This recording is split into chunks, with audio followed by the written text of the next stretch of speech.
External fixator can be uniplanar, biplanar, modular, hybrid, or a ring. A ring fixator acts as an isotropic behavior. Static is a laser off, dynamic is Taylor's partial frame, and can be bridging. Three zones are important: zone of fracture, zone of soft tissue injury, and zone of definite surgery. Or you can define it as zone of injury, zone of fracture, zone of soft tissue injury, and zone of fixation.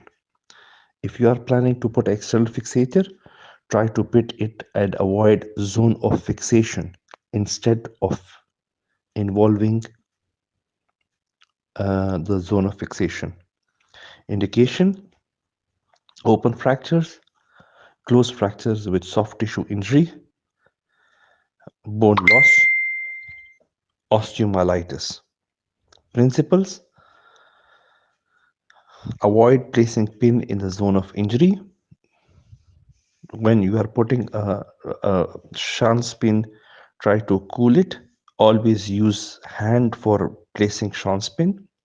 You can drill and then put a shunt pin via T-handle. Use safe corridors.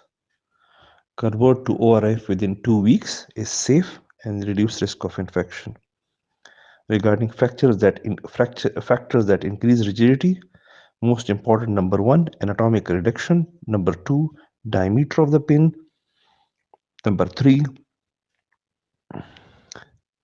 the distance from the rod; number 4, working length of the pins; number 5, near far configuration; number 6, additional of another pin in same or another plane; number 8, using hydroxyapatite coated pins; number 8, placing pins in multiple planes. Regarding rigidity of a ring fixator,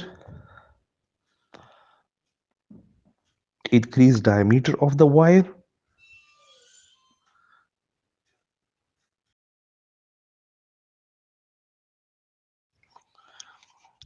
regarding increasing the rigidity of ring and wire fixator, number 1, increase the diameter of the wire, 1.8 for adults and 1.5 for child.